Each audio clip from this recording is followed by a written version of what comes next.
रामकृष्ण हरी मंडळी, श्री स्वामी समर्थ. अधिक मास 3 वर्षातून एकदा येतो. या अधिक महिन्यात जावयाला वाण देतातच, पण अजून एक गोष्ट सर्रास केली जाते, ती म्हणजे सोनाराकडे जाऊन जोडव्यामध्ये भर घालणे किंवा जोडवी बदलणं.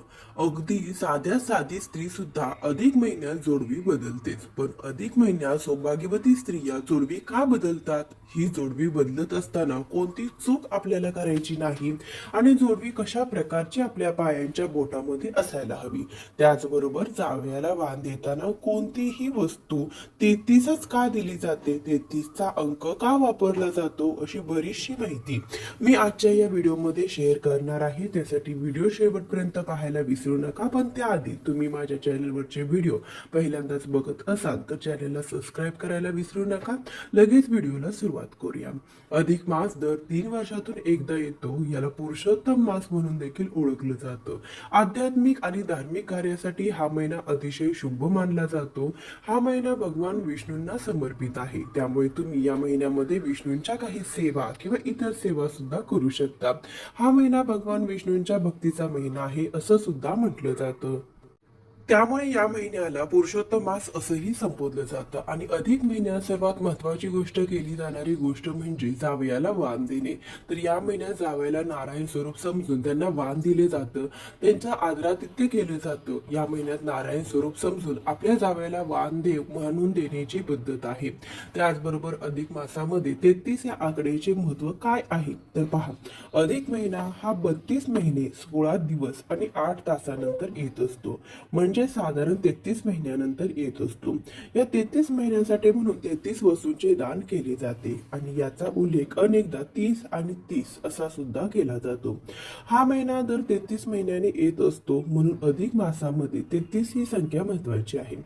अधिक मास हा 3 वर्षातून एकदा येतो, पण 18 वर्षातून फक्त एकदाच हा मास श्रावणामध्ये येतो.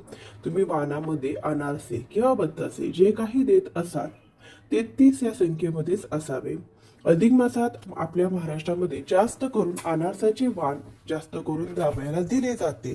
बत्तासे दिले जात असतील, पण असे वाण द्यावे जेणेकरून ते खाल्ले जातील. हा महिना दर 33 महिन्याने येतो, म्हणून या मासामध्ये 33 ला खूप महत्व आहे.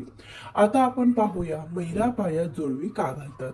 जोडवी घालताना कोणती चूक करू नये. लग्न झाले की स्त्रीच्या शृंगारात भर पडते, ती सौभाग्य अलंकाराची. मंगळसूत्र, कपाळावरती टिकली, पायात पैंजण आणि जोडवी. आजकाल मंगळसूत्र घातलं, टिकली लावली, बांगड्या घातल्या की स्त्री सौभाग्यवती आहे हे सुद्धा सिद्ध होत असतं. कोणत्याही प्रौढ पुरुषाकडे पाहिलं की तो विवाहित आहे की नाही हे खात्रीपूर्वक सांगता येत नाही. पण त्यातल्या त्यात गळ्यामध्ये मंगळसूत्र, पायाच्या बोटामध्ये जोडवी पाहिली की ते धारण करणारी स्त्री विवाहित आहे, विवाहित असते हे सर्वांना कळून येतं. जोडवी घातल्याने ही लग्न झाल्याची एक निशाणी मानली जाते. ही लेक लग्न झालेली स्त्री गळ्यात मंगळसूत्र, कपाळावर सिंदूर, हातात बांगड्या हे सर्व घालतेच. हे आपण लहानपणापासून आपल्या आईला, आजूबाजूच्या काकूंना हे सर्व अलंकार घालताना पाहिलं आहे. या सर्व सुवासनेच्या निशाणी मानल्या जातात. नवीन नवरीच्या अंगावर मंगळसूत्रानंतर चढतो तो दागिना म्हणजे पायातील जोडवी. जोडवी हा सौभाग्य अलंकार असला तरी आजकालच्या फॅशनच्या युगात तेवढीच लोकप्रिय आहे. स्त्रियांच्या आजकालच्या युगातील मुलींना ही जोडवी घालायला आवडते. आजकाल अनेक जणी फॅशन म्हणून सौभाग्य अलंकार नाजूक का होईना आवर्जून वापरतात. लग्नानंतर स्त्रियांच्या पायाच्या बोटावर पहिला अलंकार चढतो तो म्हणजे जोडवी. स्त्रीच्या पायाच्या बोटावर जोडवी घालतात, कारण पायाचा अंगठा शेजारील बोटावर जी नस असते तिचा थेट संबंध महिलेच्या गर्भाशयाला नियंत्रित करतो आणि रक्तदाबही संतुलित ठेवते. याचबरोबर जोडवी घातल्याने महिलेला अनेक फायदे होतात, कारण चांदी हा धातू ऊर्जावाहक आहे. त्यामुळे पाय जमिनीला टेकलेले असल्यामुळे जमिनीची ऊर्जा शरीरात प्रवेश करते. त्यामुळे दोन्ही पायातील जोडवी शरीरातील ऊर्जा समतोल राखण्यास मदत करतात. सध्या फॅशनच्या युगात त्यांची पूर्वीसारखी मोठी जोडवी वापरत नसले तरी सध्या नाजूक नक्षीकाम केलेली जोडवी वापरण्याकडे स्त्रिया जास्त प्राधान्य देतात. पूर्वी आवर्जून चांदीची जोडवी पायात घातली जात असे. त्यावेळी पायातील बोटात 2, 5, 7 वेळेची जोडवी पाहायला मिळायची. आता यामध्ये स्टीलची, मेटलची जोडवी सुद्धा बाजारामध्ये अगदी ट्रेंडमध्ये फेरीवाल्याकडून सहज मिळत आहेत. आता कमी वजनाची नाजूक जोडवी, वेगवेगळ्या आकाराची मणी, घुंगरू, नक्षीकाम अशा अनेक आकारातील वजनात जोडवी बाजारामध्ये उपलब्ध आहेत. इमिटेशन जोडव्यामध्ये 20 रुपयापासून ते 500 रुपयापर्यंत या जोडव्यांच्या किमती आहेत आणि ती सर्वसामान्यांना परवडणाऱ्यासारखी सुद्धा आहे. नववधूपासून ते वृद्ध महिलांपर्यंत सर्वजण जोडवी आवर्जून वापरतात. पायात जोडवी घालण्याचे फायदे सांगायचे झाले तर शरीरातील प्रजनन क्षमता चांगली राहते. हृदयाची गती नियंत्रित करण्यासाठी जोडवी उपयुक्त आहेत. जोडवी घातल्याने थायरॉइडचा धोका कमी असतो. जोडवी घातल्याने मासिक पाळीमध्ये येणाऱ्या अडचणी कमी होतात. मासिक पाळी नियमित होते. त्याचबरोबर विशिष्ट रक्तवाहिनी व दाब निर्माण होत असल्यामुळे गर्भाशयाला रक्त पुरवठा सुरळीत होतो. गर्भाची संवेदनशीलता वाढते.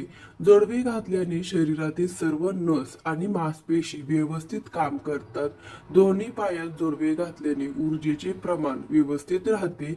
हे झाले जोडवी घालण्याचे फायदे. अशा अनेक जोडव्या आहेत ज्या की पायामध्ये घालू नयेत असं सांगितलं जातं. त्यामध्ये पहिलं म्हणजे वेणीची जोडवी घालू नका असं सुद्धा सांगितलं जातं. आता हल्ली अगदी सोन्याची सुद्धा जोडवी मिळतात, किती पण कमी वजनामध्ये मिळतात.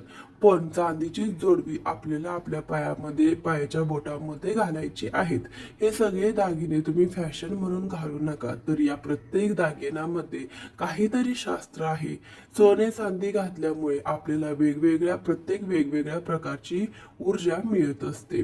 त्याचबरोबर पायाच्या पोटामध्ये सोन्याची सुद्धा जोडवी कधीही घालू नये. ही चांगली परिस्थिती, तुमची कितीही चांगली परिस्थिती असू द्या, पण सोन्याची जोडवी तुम्ही किंवा पैंजण चुकूनही घालू नका. जोडवी ही चांदीचीच असावी. जोडवी आणि पैंजण कधीही सोन्याचं घालू नये. जर तुम्ही या दोन्हीपैकी काही जरी सोन्याचं घातलं तरी लक्ष्मी मातेचा अपमान होतो असं म्हटलं जातं. कारण कमरेच्या खालचा कुठलाही दागिना कधीही सोन्याचा नसावा, कारण सोन्याला लक्ष्मी मातेचा दर्जा दिला आहे, लक्ष्मी मातेचा मान दिला आहे. त्यामुळे कमरेखालचे दागिने हे नेहमी चांदीचे असावे. अशा प्रकारे अधिक मासामध्ये आईने लेकीला, लेकीने आईला, बहिणी असतील तर एकमेकींना, मावशी असेल तर मावशीला, मावशीने मुलीला, अशा प्रकारे तुम्ही एकमेकींची जोडवी बदलू शकता. एकमेकींच्या जोडव्यामध्ये भर घालू शकता. पण अधिक मासामध्ये जोडवी करणार असाल तर चांदीच्या जोडव्यांना भर द्या. कारण बघा, जोडव्यांना जोडवी का मानलं जातं तर नात्यांना जोड देणारे म्हणजे नात्यांना जोडणारे असे हे जोडवे आहे. हल्ली पती पत्नीमध्ये भांडणे, वादविवाद होत राहतात, दुरावा होतो. अशा वेळेस काय करावे तर अधिक महिन्यामध्ये जोडव्यामध्ये भर घालावी असं म्हटलं जातं. तर अशा प्रकारे अधिक मासाचे निमित्त म्हणून सगळ्या सुवासिनींना जोडवी बदलण्यास निमित्त मिळते आणि अधिक मासामध्ये जोडवीमध्ये भर घालणं याचा एक वेगळाच फायदा आहे. त्यामुळे तुम्ही सुद्धा येथे अधिक मासाला तुमची जोडवी नक्कीच बदला. तर आता आपण पाहूया अधिक मासामध्ये काय करावे आणि काय करू नये. तर साक्षात भगवान विष्णूंनी या मासाची जबाबदारी घेतलेली आहे. त्यामुळे हाताने काम आणि मुखाने नाम घेत सत्कार्यात शारीरिक, मानसिक, आर्थिक गुंतवणूक करावी. या महिन्यात शक्य तेवढे धार्मिक विधी, पूजापाठ करावे. स्तोत्र पठणामुळे सकारात्मक ऊर्जा निर्माण होते. म्हणून अधिक मासात जास्तीत जास्त स्तोत्र पठण करून सकारात्मकता वाढवावी. अधिक मासात गरजवंताला यथाशक्ती दान धर्म करावा. सामाजिक संस्थांमध्ये सेवा शुश्रूषा करावी. अशी सेवा देवाच्या पायाशी चटकन रुजू होते. मन विषयामध्ये न गुंतवता शक्य तेवढे हरिनाम घेऊन आपली रोजची कामे पार पाडावीत. तर या अधिक मासात लग्न, कोणतंही शुभ कार्य, मुंज, साखरपुडा, कोणतंही मंगल कार्य अधिक मासामध्ये करू नये. शक्य तर तुम्ही या समारंभाचे मुहूर्त या महिन्यामध्ये ठरवू शकता. त्याचप्रमाणे घर खरेदी, वास्तू खरेदी, वाहन खरेदी इत्यादी मोठी आर्थिक गुंतवणूक असलेल्या गोष्टी अधिक मासात करू नये. त्या संबंधित बोलणी या मासामध्ये पार पाडता येतील. तर अशा प्रकारे आजच्या व्हिडिओमध्ये आपण अधिक मासाबद्दल, जोडव्यांबद्दल बरीच माहिती पाहिलेली आहे. तर कसा वाटला तुम्हाला आजचा हा व्हिडिओ मला नक्की सांगा.